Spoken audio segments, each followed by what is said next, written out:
네, 성경 말씀 보겠습니다. 사무엘하 14장 1절에서 3절까지 합독하시겠습니다. 사무엘하 14장 1절에서 3절까지 합독하시겠습니다.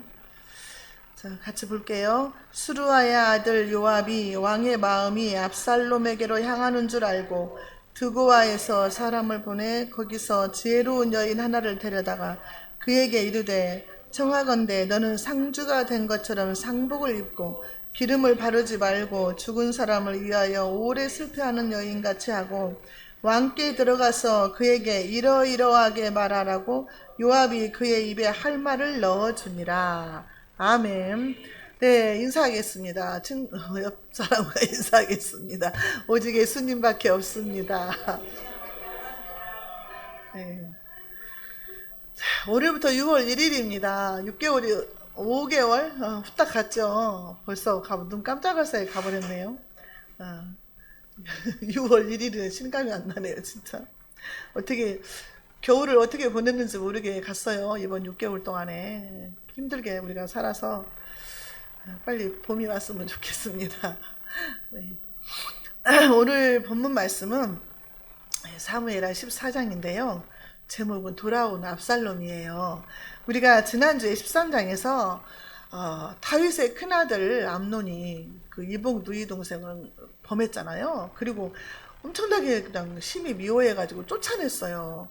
그래서 이게 여기에 악감을 품고 다말의 친오빠 압살롬이 2년 동안 복수 계획을 세워가지고 이제 그 형을 암논을 죽입니다.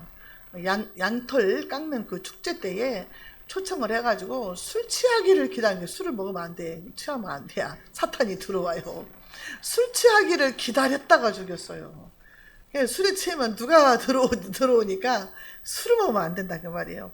우리 애기들 기도해 줄 때도 술, 담배, 마약, 문신 안 하게 해주세요. 그거 지금부터 기도해야 한다는 게요. 애들 막 여기다 막 스티커 붙이고 그런 걸 좋아하는데 저런 걸 좋아하다가 나중에 그 문신이 아무렇지도 않게 생각이 되면 어쩔까 그런 생각이 들더라고, 솔직히. 그래서 막 그런 거 붙이는 건 별로 안 좋더라고. 그러니까 애기들을 위해서도 그렇게 기도를 해야 되겠더라고. 세상이 너무 악하니까요. 고등학교 앞에서 뭐 사탕 날아주는 것도 마약 사탕 날아주고 막 초콜릿 속에도 들어있고 그러잖아요. 이런 세상에 살고 있어요. 자, 그래서 지난 13장에서도 아주 비극적인 일이 일어났잖아요. 근데 오늘 14장인데 이 형 암논을 죽이고 외갓집으로 도망갔던 압살롬이 3년의 세월이 흐른 거예요. 외갓집에 도망가갖고 3년의 세월이 흘렀어. 그러니까 11장부터는 지금 다윗의 왕관이 흔들리고 있는 거예요. 왜요? 죄의 대가로. 죄 때문에 그 왕관이 흔들리고 있는 거예요, 지금. 그래서 그 집안이 지금 아주 뭐라고 그래야 돼? 아주 난장판이 되는 거죠. 이게 지금 있을 수 없는 일들이 벌어지잖아요. 그래서 이제 어떻게 해가지고 압살롬이 돌아오게 됐는데 아버지하고 진짜 화해를 하지 못하고 화해를 못해요. 화해를 못하고 이게 이제 이제 불행의 씨앗이 되게 되죠.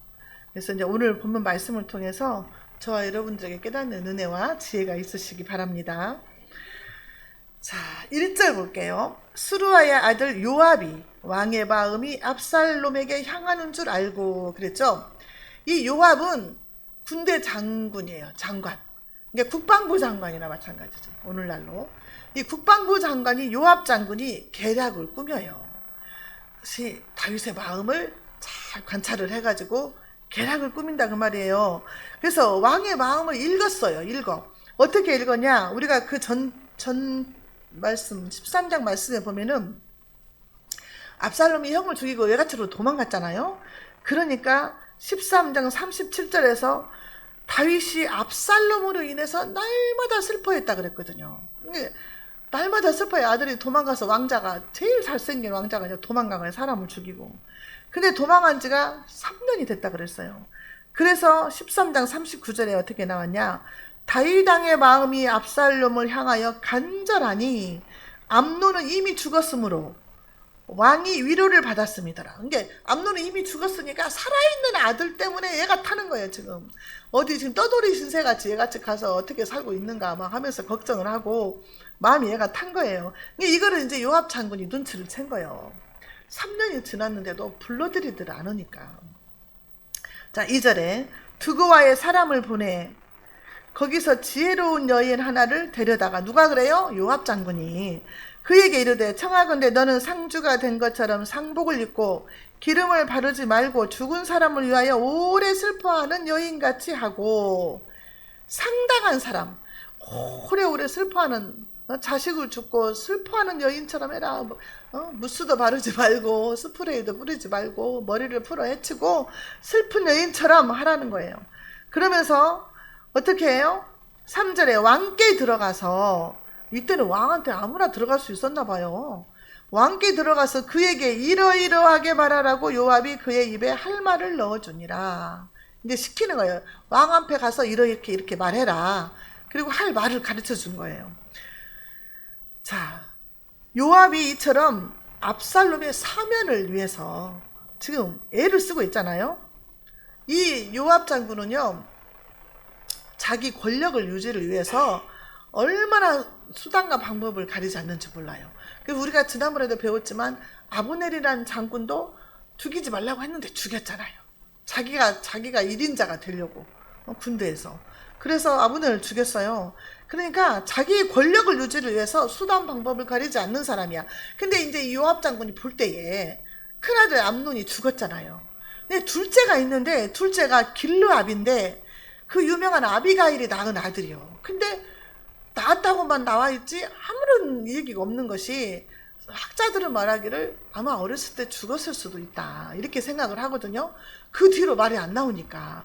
근데 이제 세 번째가 압살롬인데 왕의 후계를 이을 사람이 압살롬밖에 없는 거예요. 세 번째니까 이제 우회로 두 형이 없으니까.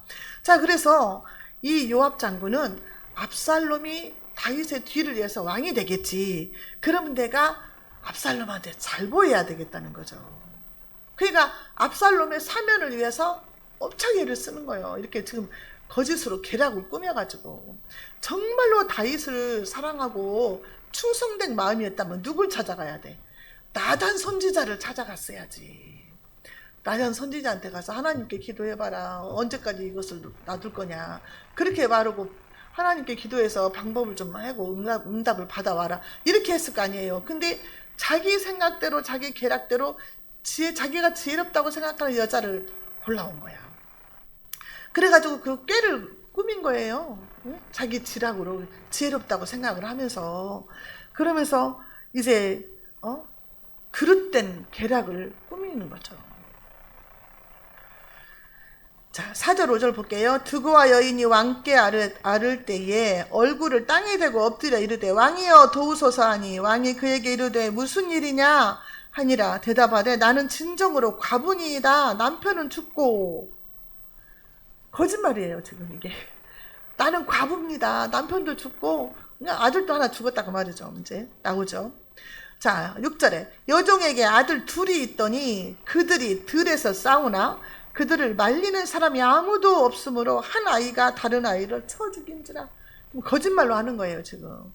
아들이 둘이 있었는데 들판에 있었다. 지금 뭐가 상상이 돼요? 양털 깎는 들판에서 압살롬이 암논을 죽인 그 사건이 생각이 나잖아요. 자, 그래서 아무도 말리는 사람이 없어서 한 아이가 한 아이를 죽였다는 거예요. 그러니까 이제 우발적인 사고로 죽었다는 거죠. 자, 그런데 이걸로 끝나는 게 아니라 7절에 온 족속이 일어나 당신의 여종 나를 핍박하여 말하기를 그의 동생을 쳐 죽인 자를 내놓으라. 우리가 그의 동생 죽인 죄를 갚아 그를 죽여 상속자 될 것까지 끊겠노라 하오니, 그러한즉 그들이 내게 남아있는 숯불을 꺼서 내 남편의 이름과 씨를 세상에 남겨두지 아니하겠나이다 하니. 이게 무슨 말이에요? 상속자를 끊겠다고. 요압이 압살롬 상속자인데 왜 압살롬은 그대로 놔두냐 이 말이에요 지금. 그러면서 온 족속이 일어나서 따졌다는 거예요. 자기한테. 자기가 그래서 죽을 지경에 처했다. 나를 핍박한다. 하나밖에 없는 아들을 이제 또 죽이겠다고 하니 나는 어떻게 사냐. 제발 도와달라. 이렇게 이제 얘기를 하는 거죠. 지금 다 이게 거짓말인데. 그 동생 죽인 죄를 갚아 그를 죽여 형제끼리 싸우다가 형이 그 동생을 쳐 죽인 우발적인 사건이었는데 이제 하나 남았는데 그 아들까지 내놓으라고 합니다. 어? 이거 어떻게 하면 좋냐 이거요. 대가 끊어지게 생겼다는 거죠. 군중들은 그 살인자를 가만 놔두냐, 죗값을 받게 해야 되지 않겠냐 이렇게 한다는 거예요. 엄마 입장에서 내게 남아있는 불씨까지 다 꺼져가지고 그냥 대를 잊지 못하게 죽은 남편한테 나는 뭐가 되냐 이거죠. 자 8절에 다윗이 뭐라고 대답했을까요? 왕이 여인에게 이르되 내 집으로 가라. 내가 너를 위하여 명령을 내리리라 하는지라. 너를 위해서 내가 명령을 내릴 것이니 걱정 말고 가라 그 말이에요. 지금 한 사람의 말만 들어보고 판단을 하는 거예요. 양쪽 말을 다 들어보지 않고. 자 9절에 드그와 여인이 왕께 아뢰되 내 주 왕이여 그 죄는 나와 내 아버지의 집으로 돌릴 것이니 왕과 왕위는 허물이 없으리이다. 이게 무슨 말이에요? 율법에 의하면 살인자는 반드시 죽여야 돼. 그런데 왕이 살려주라고 했잖아요. 그러면은 왕의 죄는 없다. 그 허물은 나와 내 아버지 집으로 돌릴 것이다. 그 말이에요. 그러니까 왕은 그냥 명령을 내렸지만 왕은 죄가 없고 우리 죄다. 우리가 죄값을 받겠다. 그 말이에요. 응? 살인자를 살려줬으니까 다윗이 율법을 어기고. 자, 그래서 10절에 뭐라고 그래요? 왕이 이르되 누구든지 내게 말하는 자를 내게로 데려오라. 그가 다시는 너를 건드리지 못하리라. 지금 두 번째 약속을 하는 거예요. 건드리지 못하리라 그랬어요. 자, 그 다음에요. 11절 볼게요. 여인이 이르되 청하건대 왕의 하나님 여호와를 기억하사 원수 갚는 자가 더 죽이지 못하게 하옵소서. 내 아들을 죽일까 두렵나이다 하니 왕이 이르되 여호와께서 살아계심을 두고 맹세하노니 네 아들의 머리카락 하나도 땅에 떨어지지 아니하리라. 세 번째 약속을 했어요. 너의 아들의 머리카락 하나도 땅에 떨어지지 않게 내가 너의 아들을 지켜줄 것이다. 살려줄 것이다. 약속을 한 거예요. 지금 이게 율법에 어긋난 일이에요. 사실은. 그죠? 자, 이 여인은 왕의 하나님까지 이제 들먹이는 거예요. 왕의 하나님 여호와를 기억하사 죽이지 못하게 하옵소서. 그리고 이제 동정심으로 다윗의 마음을 흔드는 거죠. 올바른 판단을 하지 못하게. 율법을 어긴 자는 당연히 벌을 받아야 되는데 감정에 호소를 하는 거예요. 원수 갚는 자들이 죽이지 못하게 하옵소서. 원수 갚는 자는 피해 보복자잖아요. 고엘. 이게 뭐예요? 억울하게 죽임을 당한 친척을 위해서 복수할 의무를 지닌 자가 고엘이에요. 원수 갚는 자. 대신 원수를 갚아주는 자. 근데 그 원수를 갚아주는 자가 죽이지 못하게 하옵소서. 그러니까. 이게 다윗 왕이 하나님을 두고 맹세를 해버려요. 여호와를 두고 맹세하노니 여호와께서 살아계심을 두고 맹세하는데 너희 아들이 머리카락 하나 땅에 떨어지지 않게 할 것이다. 보장을 해버렸어요. 세 번째로. 자, 맹세하지 말라고 그랬거든요. 우리 주님은.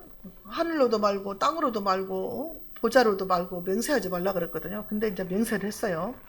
자, 다윗 왕은요. 드로와 군중들을 불러와라. 그렇게 양쪽 말을 다 들어보겠다 하지 않았어요.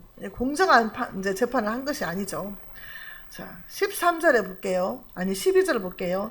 여인이 이르되 청하건대 당신의 여종을 용납하여 한 말씀을 내 주 왕께 여쭙게 하옵소서 하니 그가 이르되 말하라. 아니 지금까지 얘기했는데 한 말씀만 내가 드리겠습니다. 또 그러는 거예요.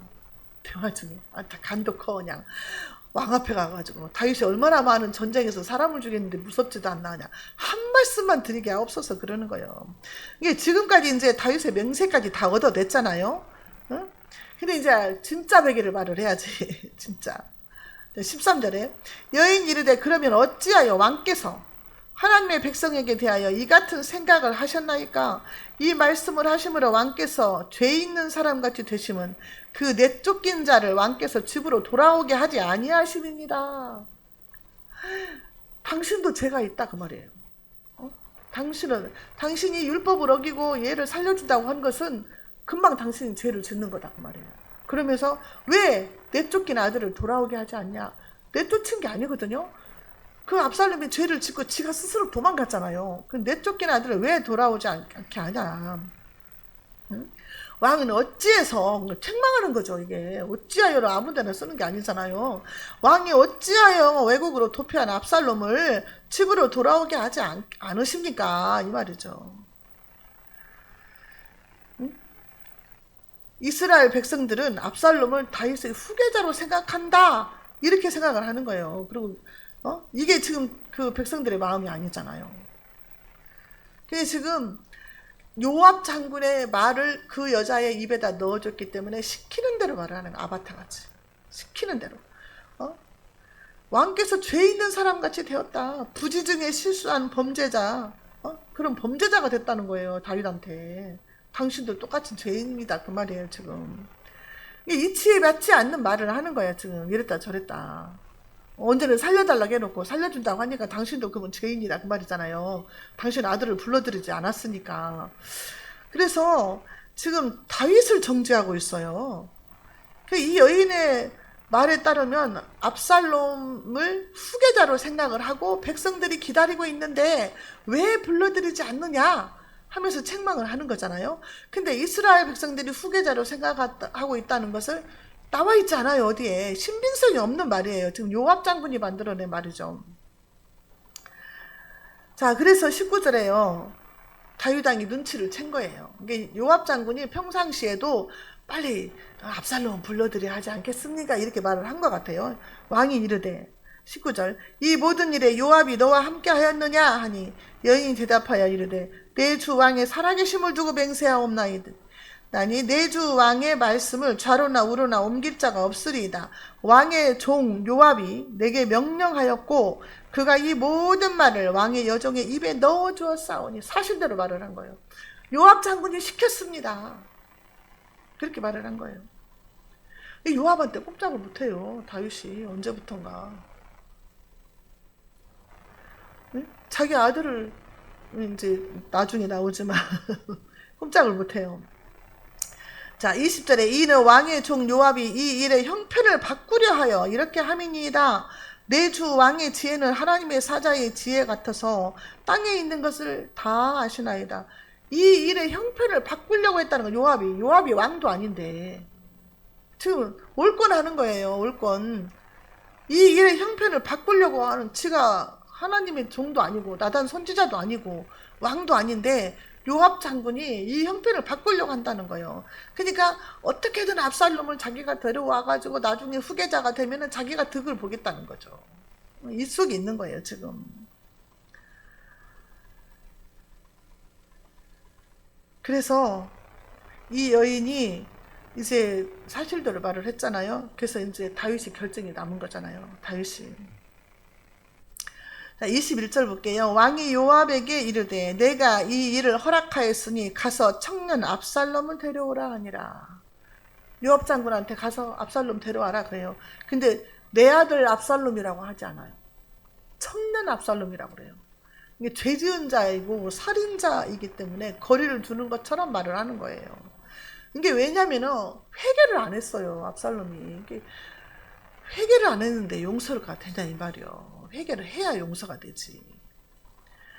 그래서 이제 그 요압 장군의 그 계획 속에 이제 들어가 버린 거예요. 이제 허락을 해버렸어요. 데려오라고. 22절 요압이 땅에 엎드려 절하고 왕을 위하여 복을 빌고 요압이 이르되 내 주 왕이여 종의 구함을 왕이 허락하시니 종이 왕 앞에서 은혜 입은 줄을 오늘 아나이다. 뭐 오늘 알아. 진작부터 알았으면서. 요압의 압살롬을 다윗의 후계자로 생각하였기 때문에 이렇게 열정적으로 이제 운동을 하는 거예요. 자, 23절 요압이 일어나 그술로 가서 압살롬을 데리고 예루살렘으로 오니. 지금 군대 장관인데 직접 가서 데려왔어요. 부하도 시키지도 않고. 그러면은 압살롬한테 각인을 시키는 거지. 내가 너를 위해서 이렇게 애를 썼다. 너 내가 왕 만들려고 이렇게 힘을 쓰고 너를 지금 거기에서 사면시키라고 내가 날마다 이걸 복걸 해가지고 이렇게 됐다는 자기 공로를 내세우기 위해서 직접 간 거예요. 자, 그런데요 24절에 보면은요 왕이 이르되 그를 그의 집으로 물러가게 하여 내 얼굴을 볼 수 없게 하라 하매 압살롬이 자기 집으로 돌아가고 왕의 얼굴을 보지 못하니라. 얼굴도 안 보고 압살롬을 그 자기 집으로 보내버린 거예요. 3년 만에 만났는데 얼굴도 안 보고. 너무 가슴 아픈 사연이죠. 부자지간인데. 그러니까 다윗 입장에서는 이 압살롬을 완전히 용서할 수가 없는 거야. 잘못했다고 와서 빌어야 되잖아요. 그냥 안 빌어. 그러니까 용서를 못한 거예요. 회개가 없으니까요. 자, 그러면은 이 압살롬이 막 따뜻하게 안아주고 포옹해주고 막 잘 왔다고 하면은 백성들이 또 뭐라고 할 거예요. 왕은 율법도 안 지키면서 살인자를 살려주고 저렇게 품어주면서 우리들한테만 법을 지키라고 하나? 그럴 거 아니에요. 그러니까 어떻게 할 수가 없는 거예요. 그런데 어떻게 해야 되냐? 다윗이 이때 어떻게 해야 되겠어요? 우리가 부모 같으면 어떻게 해야 돼요? 잘못을 했잖아요. 압살롬이 사람을 죽였으니까 형제를 더군다나 이 죄를 덮으면 안 돼. 덮으면 안 되거든요. 감싸주면 안 되거든요. 이거를 묻어주지 말아야 돼요. 왜냐면은 다윗이 압살롬을 찾아가든지 불러오든지 해서 이걸 책망을 하고 철저하게 회개하게 만들었어야죠. 다윗이 회개했던 것처럼. 근데 그냥 3년 동안 무방비 상태로 놔둬버린 거예요. 덮어놓고. 사도행전 3장 19절에서도요. 회개하고 돌이켜 죄 없이 함을 받으라 그랬거든요. 그러니까 우리가 죄를 지으면 반드시 회개하고 돌이켜야 돼요. 그렇지 않으면 용서 못 받아요. 우리가 자녀들이 잘못하잖아요. 그러면 책망을 당연히 해야죠. 그리고 철저하게 회개하게 해야 돼요. 하나님한테 용서받아야 돼. 내가 용서한다고 용서가 됩니까? 하나님이 용서해야죠. 제가 여기 아는 여기 뭐 서부시장에 사시는 어떤 분인데요. 아들이 바람을 폈어요. 애기들도 있는데 아들이 바람을 폈어. 그러면 어떻게 해야 돼? 못하게 해야 되잖아요. 다른 여자하고 살림을 차렸어요. 반찬을 갖다 해다 줘 엄마가. 이건 말이 안 되잖아요. 자식 베리는 거예요. 손주들까지 버리는 거예요. 며느리는요 병이 났어요. 신장도 망가지고 막 다 병이 나가고 몸도 퉁퉁 부어있고 막 이래. 이해가 안 가죠. 이렇게 하면 안 된다고 말이에요. 자식이 잘못했을지라도 아플지라도 채찍을 해야 돼요. 혼내야 된다고 말이에요. 그렇지 않으면 돌이키지 않아요. 엘리 제사장 보세요. 엘리 제사장. 자식들은 잘못했는데 그냥 살살한 거야. 말로만 살살. 그냥 하나님이 뭐라 그래? 네가 나보다도 자식을 더 사랑해서 혼내지 않고 돌이키게 하지 않았다는 거죠. 그냥 자식을 잘못하면 마음이 아파도 내가 같이 울지라도 그냥 어려서부터 잡아버려야 돼. 조그마한 주일학교 애들. 어려서부터 잡아버려야 한다니까. 안 그러면요 버르장머리 없어지고 그냥 지 맘대로 하려고 그러고 지금도 3살도 지 맘대로 하려고 하잖아요. 5살짜리도 그래요. 그냥 머리도 묶으네 안 묶으네 쌓고 그냥 신발도 이거 신네 저거 신네 쌓고. 그러니 어려서부터 잘 잡아야 돼. 말씀으로. 주일날 예배 드리는 거 매를 때려야 돼요. 진짜로. 손바닥 때려야 한다니까요. 저는 그냥 공부 못해도 안 때렸거든요. 주일날 빼먹고 놀러 갔다. 그럼 반드시 맞아요. 무릎 꿇어. 그 매가 지금도 있어요. 필이에요. 필이. 나무로 된 필이. 지금도 있어. 몇 대 맞을 거야. 무슨 손바닥 대학교 때까지 맞았어요. 애들. 신앙생활에 있어서만은 너그럽게 하면 안 돼요. 철저하게 해야 돼요. 공부 잘하고 못하고는 둘째요. 신앙생활 잘하면 하나님이 다 알아서 해줘요. 공부도 잘하게 하시고 취직도 하게 하시고 만남에 복도 주시고 다 하셔요. 첫째가 믿음이야. 믿음이 들어가야 돼요. 그거는 내게도 책임이 있으니까 하나님 앞에 갔을 때 하나님이 나한테 물어보시니까 그건 철저하게 해야 된다는 거예요. 지금 다윗같이 훌륭한 사람도 이 자식 농사를 이렇게 짓고 있는 거예요. 지금. 그러니까 다윗은 자기가 지은 죄를 아들에게서 보는 거예요. 그러니까 그렇게 혼내지를 못하는 거예요, 지금. 자기가 회개는 했지만 그 죄가라는 것을 나단 선지자를 통해서 들었잖아요. 칼이 네 집에서 영원히 떠나지 않을 것이고 막 그런 말을 들었잖아요. 그러니까 자기가 죄를 지어서 죄값이다 생각을 하니까 이 아들한테 그렇게 엄하게 하지를 못하는 거예요. 데려다가 철저하게 회개시키고 용서를 빌게 했어야 되는데, 그래서 이제 아들이 왔는데도 껄끄러운 관계가 된 거예요. 3년 동안 지금 애가집에 가 있었죠. 돌아왔어요. 돌아왔는데도 이게 마음을 터놓지를 못한 거예요. 마음이 화합이 안 돼. 겉으로는 돌아왔는데. 25절 온 이스라엘 가운데서 압살롬같이 아름다움으로 크게 칭찬받는 자가 없다는 거예요. 26절 그의 머리털이 무거움으로 연말마다 깎았으며 그의 머리털을 깎을 때에 그것을 달아본즉 그의 머리털이 왕의 저울로 200세거리였더라. 보통 사람은 1년에 500g이 저기 한다면 2kg 280g 정도가 무게가 나갔대요. 머리카락이 얼마나 많은지 길어가지고. 얼마나 아름다워래요. 최고 아름다웠다. 이스라엘 가운데 최고 다윗도 아름다웠잖아요. 아버지를 닮아서 잘생겼겠죠. 얼마나 아름다워. 보기도 아깝지. 그런 아들인데 이게 지금 집으로 3년 동안 있다가 왔는데 아버지 얼굴도 못 보고 지금 자기 집으로 간 거예요. 27절 압살롬이 아들 셋과 딸 하나를 낳았는데 딸의 이름은 다말이라. 그의 얼굴이 아름다운 여자더라. 압살롬이 총각이 아니에요 지금. 애들이 있어요. 애들이 딸 한 명 있고요. 아들도 셋이나 있어요. 근데 하필이면 딸 이름을 다말이라고 졌네. 누이 동생 이름하고 똑같이 졌어요. 이 누이 동생 얼마나 사랑했으면 지었을까 싶지만 왜 그렇게 이름을 졌나 싶어. 자, 그런데 이제 여기서 풀지 않으면 문제가 더 커져요. 28절, 29절 볼게요. 압살롬이 이태 동안 예루살렘에 있으되 왕의 얼굴을 보지 못하였으므로 2년이 지났다 그 말이에요. 2년. 압살롬이 요압을 왕께 보내려 하여 압살롬이 요압에게 사람을 보내 부르되 그게 오지 아니하고 또다시 그에게 보내되 오지 아니하는지라. 3년 망명 생활했다가 2년 돌아와서 5년이나 됐는데 연금 상태로 있어서 아버지 얼굴도 못 보고 너무 답답하죠. 이제 미치겠는 거지. 이제 그러니까 요압 장군을 불렀어. 와라. 왕한테 가서 말 좀 해주라. 이렇게 하려고. 근데 안 와. 요압도. 응? 요압 장군이 안 와. 몇 번 불러도 안 와. 그러니까 꾀를 낸 거예요 지금. 압살롬이 어떻게 꾀를 내냐. 30절에 압살롬이 종을 시켜 요압의 보리밭에 불을 질러버렸어요. 자기 밭 옆에가 요압 장군의 집 밭이 있다는 거지. 그러니까 불을 질러버리니까 이제 요압 장군이 쫓아왔어요. 그래가지고 어찌해서 내 밭에다 불을 질렀냐 하니까 뭐라 그래요. 32절 한번 읽어볼까요? 14절 32절 시작.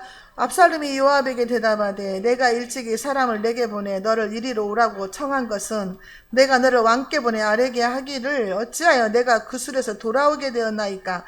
이때까지 거기에 있는 것이 내게 나았으리라 하려 함이로다. 이제는 내가 나로 하여금 왕의 얼굴을 볼 수 있게 하라. 내가 만일 죄가 있으면 왕이 나를 죽이시는 것이 옳으니라 하는지라.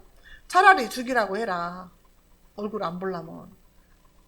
근데 절대로 무릎 꿇고 회개하지는 않는다고 말이요. 이거 보세요. 내가 죄가 있으면이잖아요. 만일 내가 죄가 있으면. 이게 무슨 말이에요?